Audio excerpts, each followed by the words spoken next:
who you are a slave to today will determine what debt you'll have tomorrow. Number one says, take what off the table?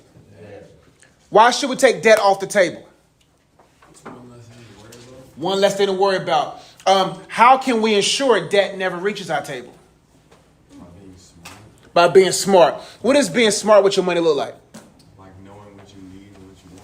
Yeah, that's what I wrote down here. Needs versus wants. What's the big difference between needs and wants?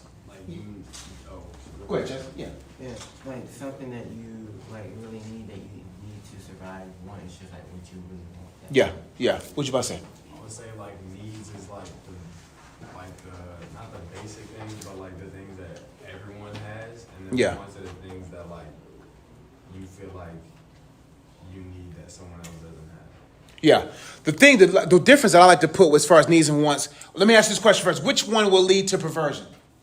Need or wants? What will tend to lead people to perversion? Why you say wants? Because it's not like you need it. It's just like something you want to do just because. Which one kind of reveals luxury or reveals no need? Needs or wants? Wants, right? So need is the quickest route to perversion. For instance, I get this analogy all the time. If we're in a situation right now and the world goes without food for 2 weeks, did I say this before y'all? That if the world goes without food for 2 weeks, each and every one of us would be tempted or will probably already become cannibals. Because when you need food, right? When there's famine and you need something, you will do something that you never thought you would do, right? So those deep, dark, desperate needs inside of you will determine where or who you bow your knee to.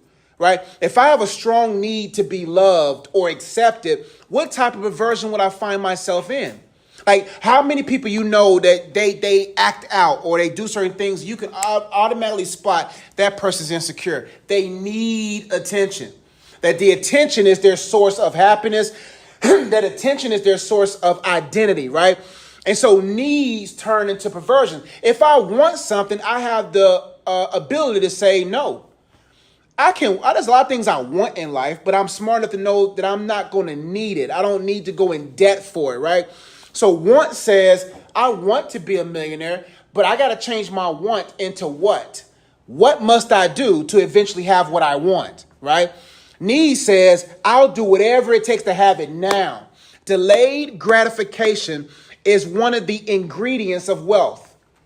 Like delaying, saying, you know what? I may want this now, but do I need this now, right? I want what I want right now. I want to go to Whole Foods right now. And I want to get their vegan donuts, the 8-pack. But do I need the 8-pack of the vegan donuts? No. So when I go to Whole Foods, if I want a donut, I have the discipline to say, I'm just going to get one. The old me would have been like, give me that whole 8-pack. Whoa. Back when I was 325 pounds. When I was 325, I was 325. This is probably about 5 years ago. I will wake up 2 o'clock in the morning to go to 7-Eleven just to get the 2 for $2.22 honey buns. That's a need. Wow. But that need for the honey bun wasn't the real need. The need was to use that thing to make me feel whatever I needed felt at that moment. But you'll be surprised. And I want you guys to start thinking, just think as I talk, what are those things that you desperately, deeply need? Because whatever you need, you will feed, and it will come out of your money. Money is, the Bible says, does the Bible say that money is the root of all evil? What does it say? Like greed.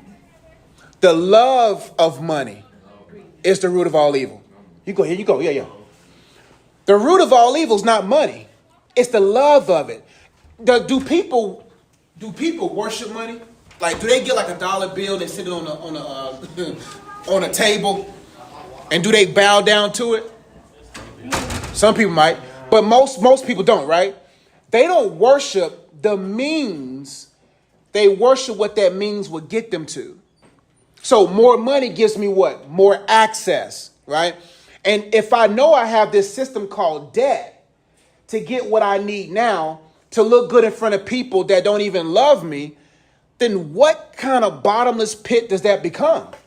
Now, all of a sudden, if most people right now, just last year, millions of kids went to college because of what reasons?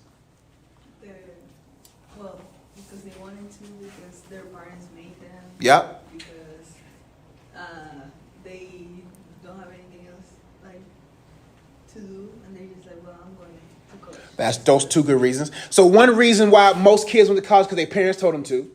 The second other reason is I have nothing else to do. And the third reason why most kids went to college last year is because they want the experience or they want the look. They want that sweatshirt that says they school on it. They want that feel of temporary accomplishment. But the real recognize real.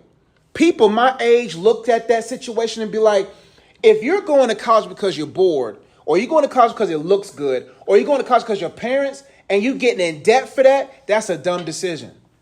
I tell kids all the time, it's better to go to school at 20 knowing what you want to do than to go at 18 not knowing what you want to do. Because if you give yourself 2 years, I'm not saying this for everyone, but if you give yourself some months and some weeks to detox from school, like we've been in school since what? Pre-K, right? Preschool. Yeah. So we need a break. Like, you need to give your brain a break from the systematic brainwashing that some schools do to put you in a position to say, let me think this through. Let me really see what it is that I'm supposed to do. The luxury that y'all have, and that's why I am so passionate about this, is because I wish I had someone like me telling me to find out your why right now. Because it will save you a lot of money. What kind of things can you save by knowing what you're supposed to do right now? What are some things that you can save on? Yes. Energy. Oh, this one I got to write on the board. Yeah, okay. Energy. And we'll go back through these. Energy. What else? Time. What else? We get one more. Yeah. What is energy to you all? What is energy? Motivation, yep. The reason why you wake up. Reason, yep. What else? One more. It could be anything. Go ahead, Swear. If we're doing something, The effort, yep. Every day you have a certain amount of energy, right? Now, what are some things that contributes to developing more energy? What's things that we must do every day to get maximum amount of energy? Time with God. How does spending time with God give us energy? It could be just pride. We're gonna work through some of these. How does spending time with God give me natural, emotional, physical, or whatever energy? well, for me, every morning I just wake up and I'm like, God, you got this. You got my entire day. So basically resting in him, right? Resting in him says, I am not going to allow stress to burn my energy. I'm not going to allow my need to impress to burn energy. I'm not going to need any of that because I rested in him. You can save a lot of energy, save a lot of money just by resting in him. Resting in God means that you have what's best for me. I remember when I was 26, 25 years old, and I was stressed about a wife. I was like, all right, man, I'm getting older now. You see what I'm saying? I have a little bit of success now. It's like, man, I'm ready for a wife. And I was so pressed about it. I mean, maybe it was like 24 to 25, 26, pressed about it to the point to where I came to a conclusion that all the ones I chose didn't come out to be who they needed to be. But when I began to rest in God, I stopped looking. Is she the one? Oh, is she the one? That's energy. But if I rest in him, I can channel that energy into what?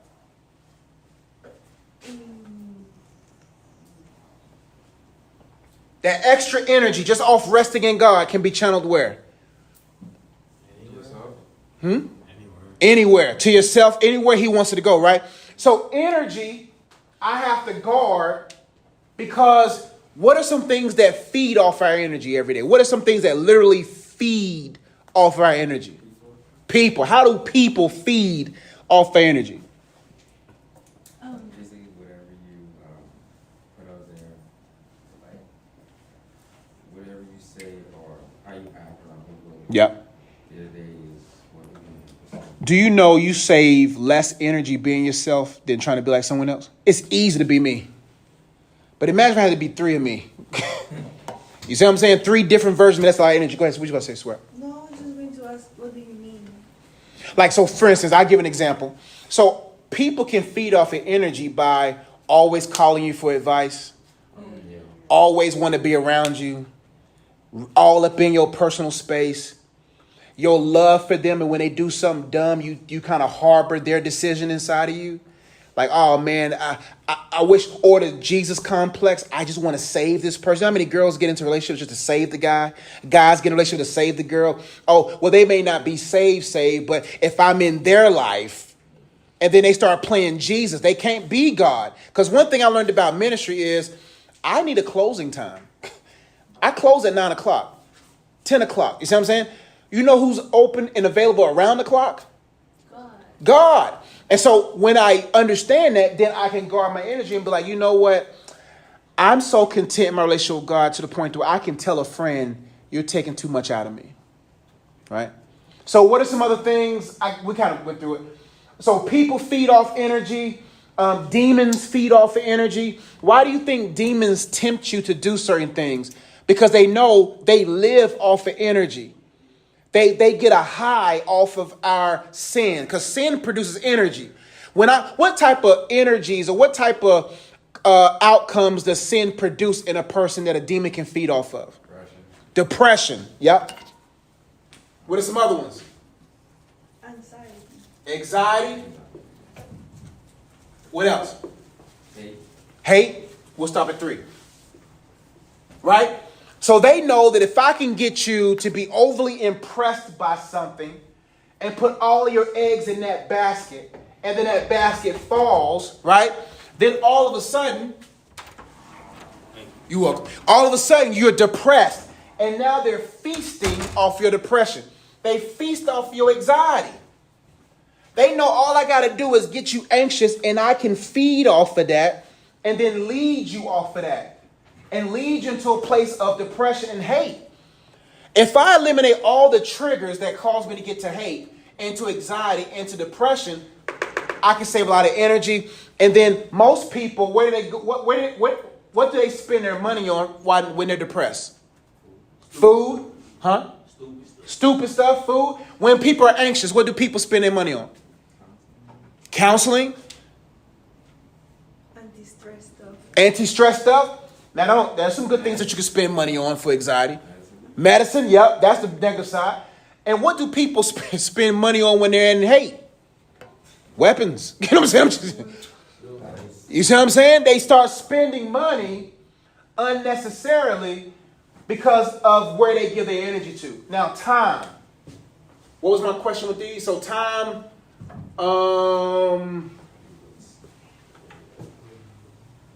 what are some things? What was my questions about these?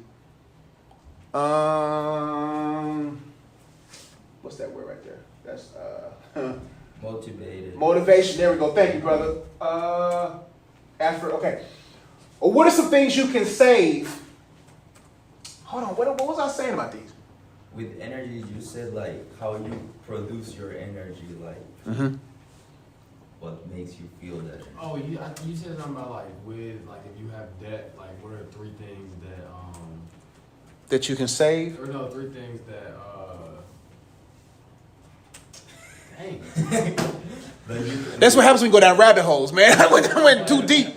I went too deep, man. Because the first in the book it says take debt off the table. Take it off the table. Like so where did we get energy, time, and money from? I think it was like energy. What you can save if What? you don't have debt? Oh, what can you save? Oh yeah. Because you were like, if you take debt off the table, what are things that you'll have more of? Oh, and we said more of time. Okay. Yeah. More time will produce what? There we go. Now we here. More time will produce what? More money. Okay. How does more time produce more money? Now, let me ask you this question first. Is it wise to believe the idea that time is money? Why is that? I feel like time is more valuable than money. Time is more valuable than money. So there's people right now making millions of dollars or hundreds of thousands of dollars in week spans working half the time I work here. Do you know that you can, within 4 hours, that you can set yourself up to be in a position where all you have to do is work 4 hours a day, 2 hours a day, and golf the rest of the day, or do whatever you want, right? How many people will prefer, in this room, would prefer that life over working 8 or working 60 hours a week? All of us will want that. Now, does that mean we're not going to at least work a job where we have to work 8 hours in the beginning to get ourselves there? But the goal is, if I save time, then I'll save my mind, right? What is the most valuable, the most important thing that you can do right now, that you have in your arsenal as a human being? What is the most powerful thing that you can do in this realm as a human being? Dang, bro. Yeah, prayers up there. They ain't what I'm looking for, but prayers above it. What's the most important thing besides prayer? I'm thinking about something else. The most powerful output that we can do besides prayer. It's a 5-letter word. Starts with a T. Think. That boy, smart. Think, right? Why do most people think? Why is thinking valuable? Yes. Thinking is valuable because you might do something. You might think about doing something wrong with somebody, and then you gotta think about like I might get in trouble, or like something might come back home, like that type of stuff. Yep. And we heard consequences. What else? Opportunities. Ideas. We live in a world right now, if you're not careful, something or someone's going to think for you. Do you think that these ads are just innocent? They're not innocent. There's science behind these things. There's boardrooms of hours of how can we get these people to think? Like, how can we get this community to think this way, this community to think this way, and think this way about each other, causing them to wrestle against each other, not against spiritual principalities, right? So thinking, imagine how much, or think about this. That's funny. Think about this. How much time do you take to think?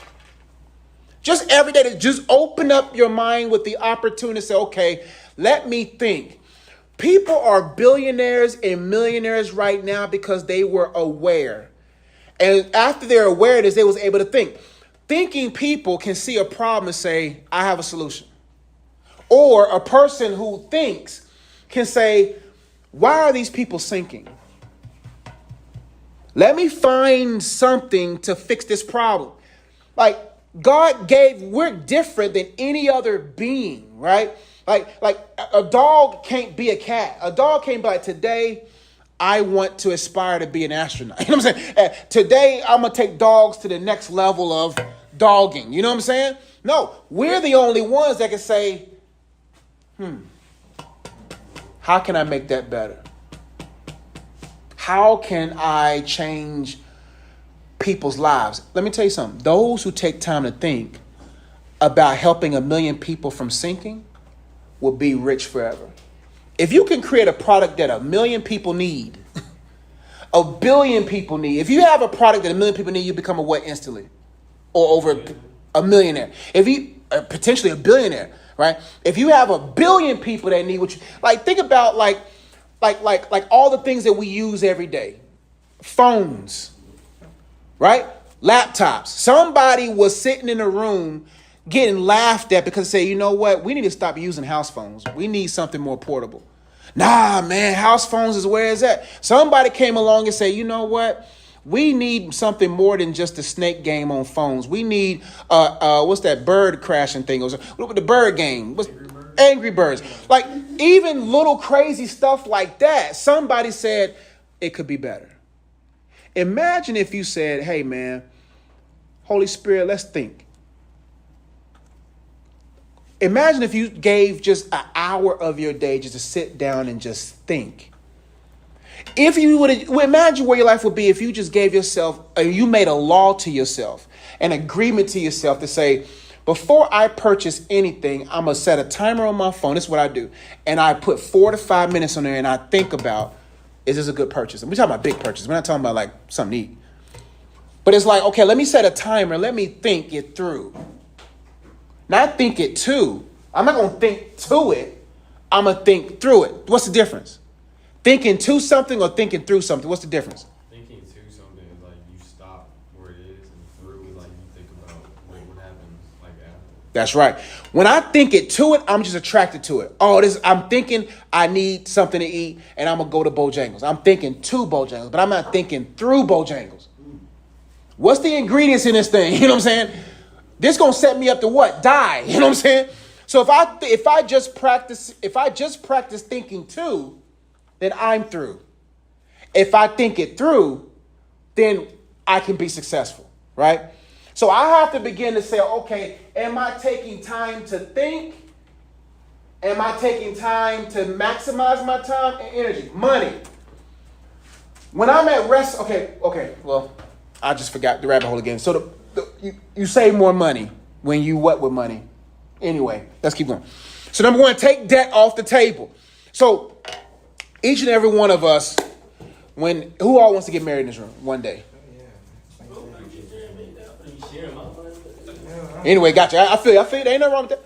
If you want to get married, but just about everyone in here wants to get married. Now, when you get married, you heard the phrase, what do you bring to the what? Table. Right now, there's a bunch of invisible, intangible, visible, and tangible things that you're going to bring to that table, right? I bring stuff to the school's table. I bring something to my marriage table. Right now, you got to say, will I be bringing debt to a table?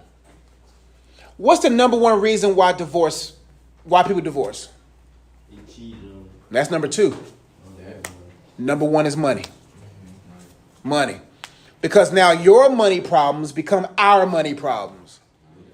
How you spend your money will determine how much time you spend with your honey. You know what I'm saying? I'm trying to make stuff run. Right? With your girl, with your man, right? Like you got to be able to say, okay, like that's why I work so hard, because I want my wife. My wife just had a conversation the other day when she was like, you know what? I'm frustrated with this thing. I said, you don't have to worry about that.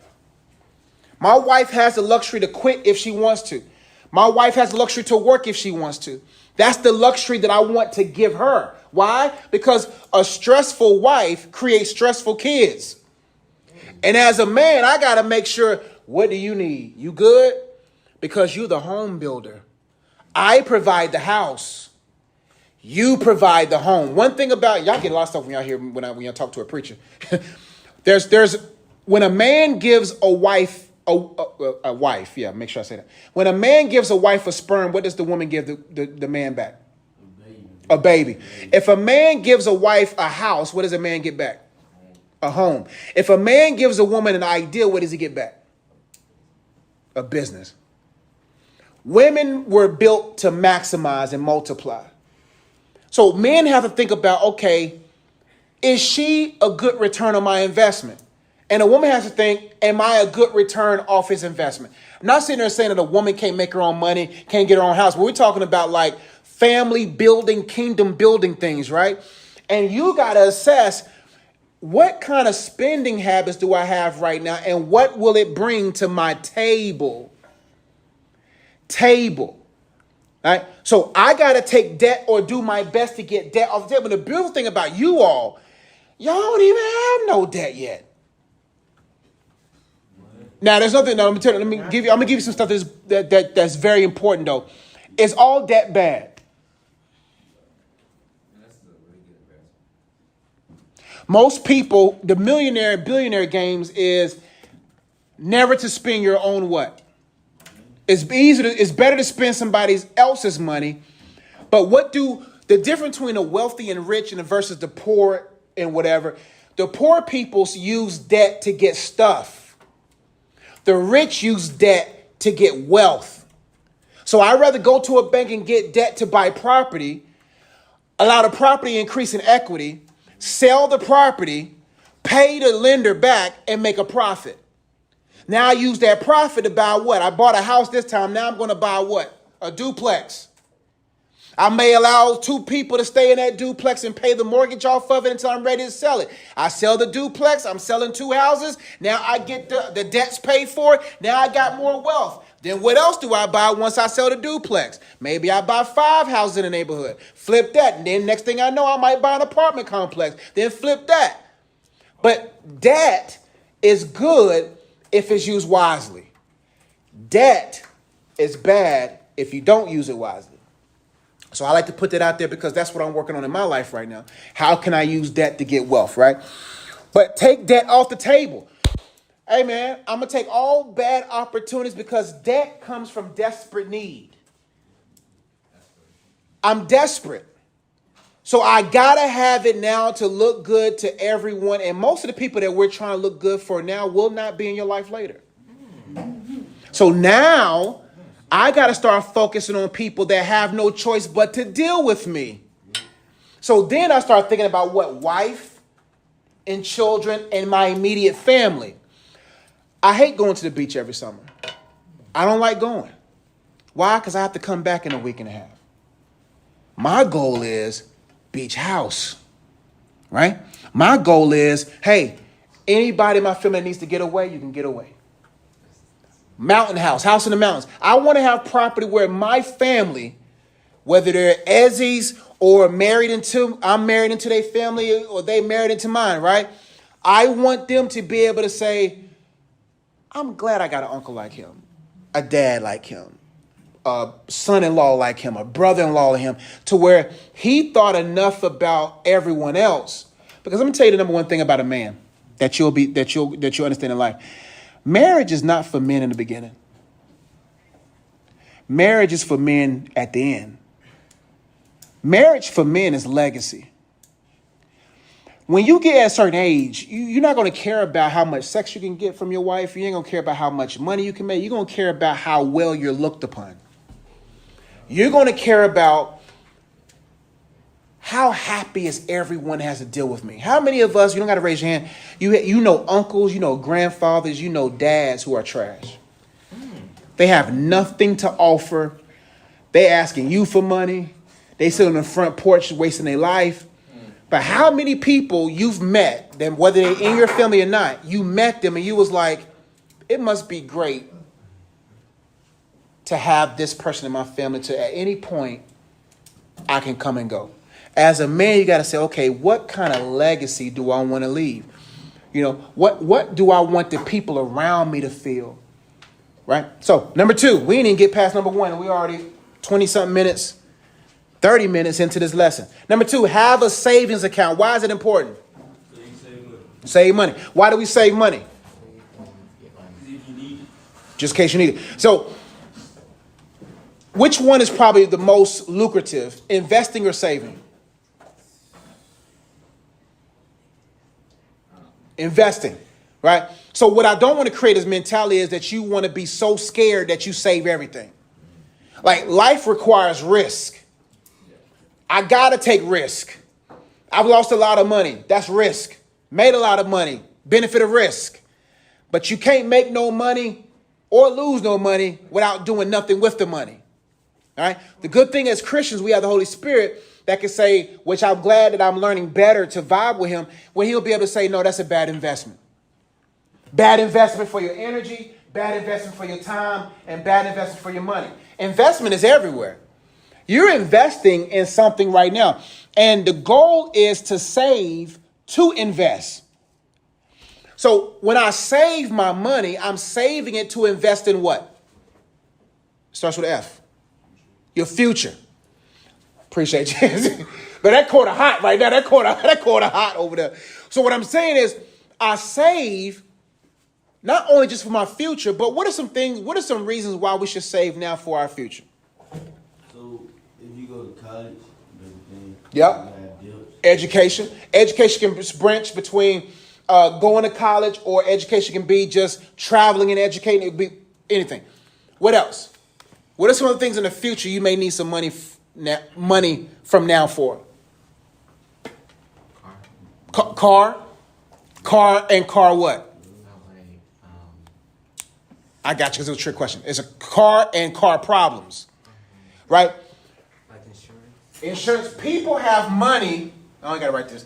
People got money for a thing, but don't have money to maintain that thing, right? So if I just purchase a car, I'll look good for a season. Then what happens when tires go flat? What happens when you need oil changes every 3 to 5, 7,000 miles? What happens if something happens to your car and you don't have no money near or far? Like, you got to begin to say, okay, I got to at least save a part of the money that I make with my time and with my mind to save for future. I have to save. So if I eliminate my need for the unnecessary, right, I have more money for the necessary. So like the young girl said, and this is what my daughter, when she's born, as soon as she's able to get birthday money, we're going to have envelopes. We have envelopes, but she's going to have jars. And there's going to be a giving jar, a tithing jar. There's going to be a jar for saving. There's going to be a jar for creative investment. And there's going to be a jar for whatever you want to spend on. We'll determine the percentages when I get. Because if I train her, then she'll have a better balance with her money. And you don't have to be like, dang, well, I'm not 3 years old. I wish I can go run it back. No, you can do that now. You can get envelopes right now and say, okay, this is how much money I made this week. I'm going to literally sit down, think through my money, because if my living expense takes up 100% of my money, is that smart or dumb?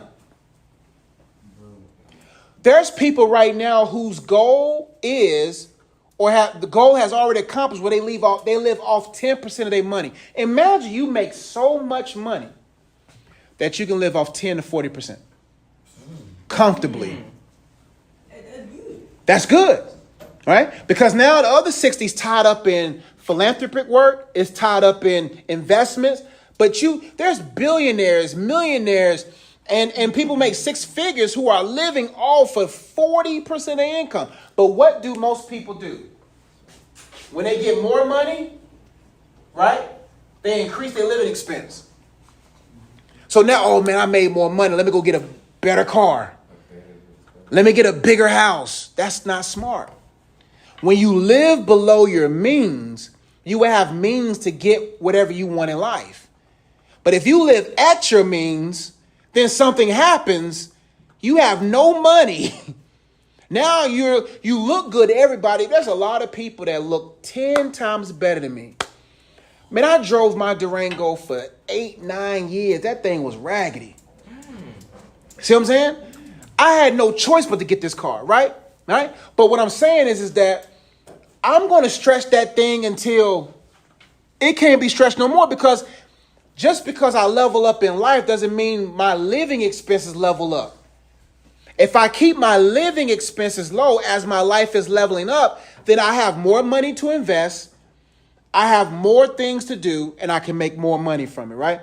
So saving is saying I have a plan for my saving. I'm saving this money to be wise. That's why Joseph was one of the smartest great minds of all human existence. Who's the most important person? The number one person, number two person? Who's the one in power? Number one or the number two? It's number two. We're not talking about vice president. We're talking about who has the number one's ear is the most powerful person. So Joseph wasn't number one in Egypt. He was number two. The wealth of the wicked, this is how the wealth of the wicked is laid for the just. The wicked make the money, but the wicked need the just to help them manage the money. So if we're the wise ones, we have the Holy Spirit, They don't have the Holy Spirit. What do people without the Holy Spirit have? They have a bunch of knowledge. They have a bunch of college. They have a bunch of that, but they don't have wisdom. We are the ones that can take a look at a thing and be like, Holy Spirit, why does this business have a problem? What do you think I do at the school? Where's the problems in this school? How can we make the school better? What are some so that's why they come to me for ideas, because they know I'm a number 2 guy. I can care less about being number 1. Number 1 is the one that's got the bravado. You see what I'm saying? Like I wish I can go back and I had this in my mind when I was a ball player, that I would have been working on my corner 3 for 5 summers. I would have been just working on one skill, because I don't have the pressure. Who has the pressure, LeBron or Maurice Chalmers? That's his name, right? Mario Chalmers. Back when he was with the Heat. Who had the most pressure? LeBron. But who all gets rings? Whole team. That doesn't mean you don't want to be number 1. Don't mean like you can't be the big dog. But it's like, how can I fit in that pocket where the wealth of the wicked can be given to me because I have the wisdom, the wealth the wicked needs? And if I give the wicked wisdom, the wicked gives me the wealth.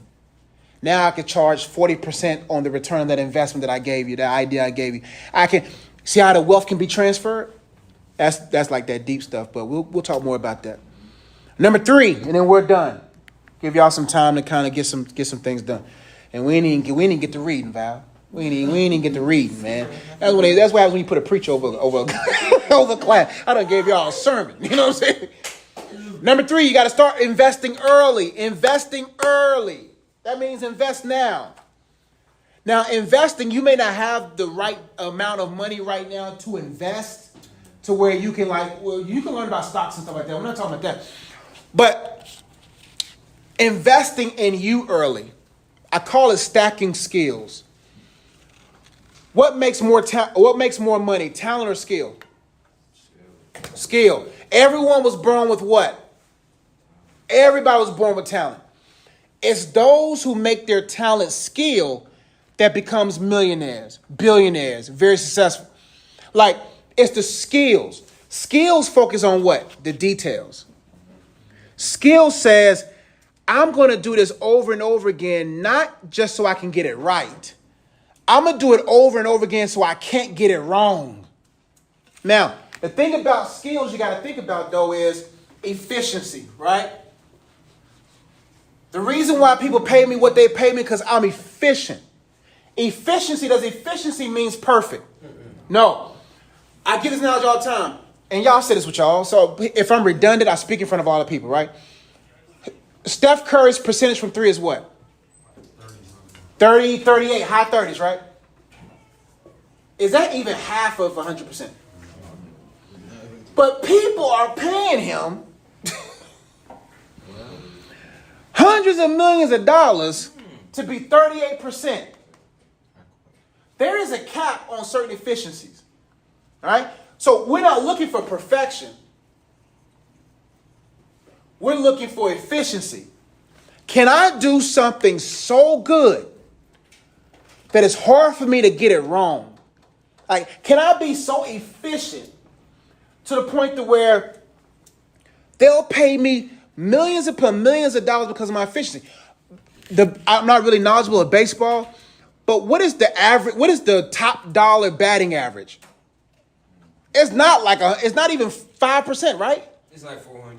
400%? Batting averages is like Is it 400, and I think the highest you can get is probably like batting like a 500. I'm pretty sure. I don't know. I don't know either. But either way, it's not like perfect. Is what I'm trying to say. Probably shouldn't have went down to a place I didn't know. But yeah, I probably should have stayed at hooping. But yeah. So if I invest in me early and invest in my skill early, man, you'll be surprised how rich you'll be. What are certain skills that we all possess that we should be good at? That will make us money.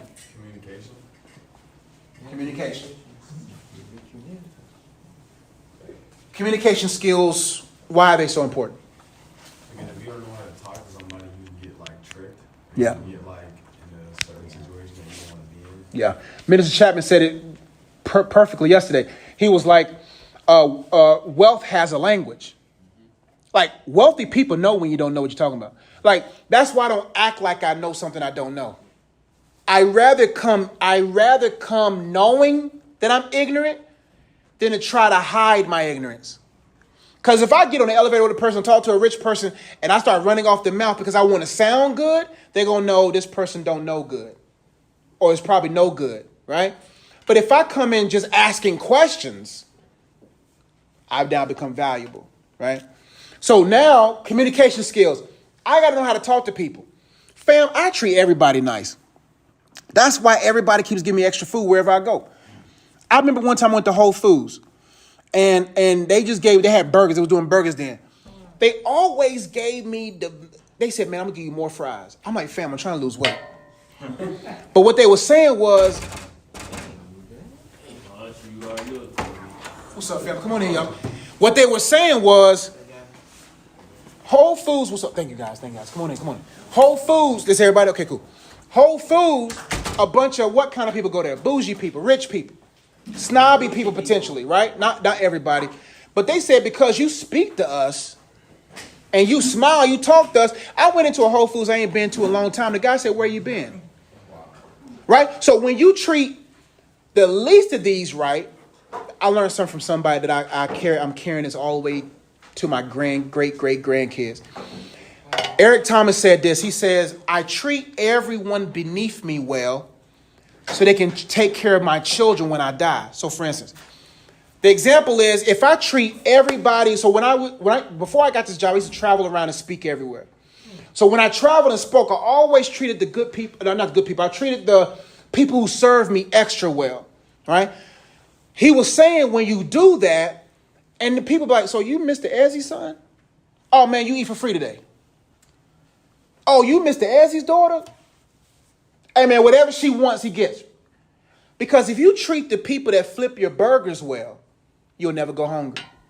Right now, if I lose everything, I have everything.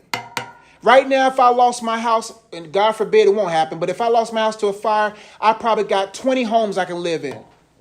I probably got 5 mansions I can live in right now from some other people because I treat their people well.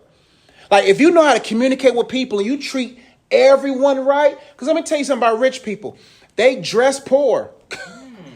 So if you only bougie up and you only talk up to people in suits and only talk good to people that look like money, you will miss the money. Because I worked at the YMCA, man. Sonya Curry used to work out the gym all the time. And you, unless you knew her, you wouldn't have known. Like, these rich people just pass me every day. I'm having conversations with Sonya Curry because I worked at the front desk and I realized, okay, man, hey, man, you never know who going to come through here. And so when you don't know who, because how could God bring you to the next level if you don't treat people well at this level? So communication skills leads to greater success. What are some other skills that we must have that all of us have that we need to make better? We said communication. What else? We'll just stick there. We'll stay there. But skill stacking means this. How can I, for instance, I'll pick on Tyler. Tyler wants to go to the league, right? If all he wants to do is go to the league, his success will be short-lived. But if he stacks skills now and then get to the league with those skills, what did Jay-Z say? And I quote Jay-Z because the song was popular now. He said, how many billionaires came from Hove crib? And he was talking about how LeBron's a rock boy and he's a billionaire now. So what he's saying is that LeBron, Jordan, Shaq, they think differently. They didn't just come to the league. The league is a what? It's a vehicle. You never drive to a place where you're not going to live forever. What I mean by this, basketball, football, academics cannot be the vehicle, cannot be the thing you get to. It has to be the thing you use to get to. So if the league is where you want to go, you got to look at the league as a vehicle. You got to say, okay, because one day, Tyler is going to dribble the basketball for the last time for money. LeBron James, we're about to witness. I post something about LeBron in my stories. Like, I know people think I'm a Jordan guy, but I respect LeBron. So what LeBron has done is he took what Jordan didn't do and did it more in the community, right? So with LeBron, man, what was my point about LeBron? Man, what was I saying before LeBron? You went to dribble one last time. Yes, we're watching. Like, do you understand? The NBA, like, who is Giannis going to be the next person? Like, that's what happened when I watched Kobe play for the last time. That's like, fam, that was 20 years of my life. I remember when Kobe went to the prom with Brandy. Was it Brandy? Well, yeah, that was before y'all was even born. It was Brandy. So what I'm saying is, like, I remember when we was watching Kobe high school games. So now Kobe played and now dead. So now with LeBron, we're watching. One day we're gonna be like, we're all gonna know about it. We may not all see the game, but we're all gonna know that game. LeBron, know how LeBron gonna wave. Everybody be like, what Kobe say, Mamba out. We don't know what LeBron gonna say, but that's gonna be the end. King out or whatever. See what I'm saying? But we know that basketball monetarily is going to end for LeBron on the court. But now LeBron is saying, how much money can I make off the court? LeBron probably going to make about, before it's all said and done, he's going to be about $5 to $10 billion worth. Because now he's looking to buy a team. So the thing is, you got to use this school as a vehicle. Use the people, the adults that you be like, all right, man, this guy must know something about money. This right here is a vehicle. It may not be the best vehicle. I'm pretty sure Charlotte Christian got a better looking vehicle. I'm pretty sure Country Day got a better looking vehicle. I'm pretty sure these schools got a better vehicle. But this is the vehicle you in. It can still get you wherever Charlotte Christian's going to get them. You see what I'm saying? So you got to say, okay, whatever vehicles that I'm in, I got to see how I can win, right? So we're done. So the goal in life, preacher always say, the goal in life at the end is to take debt off the table. Number 2, have a savings account. Number 3, invest early. What can you be investing in you right now? Because let me tell you something. How many hours do we invest in this thing every day? And how much money do you make off this thing every day? Probably about like $1,800. And make no money. Let me tell you something about me. When I invest in this, I make money.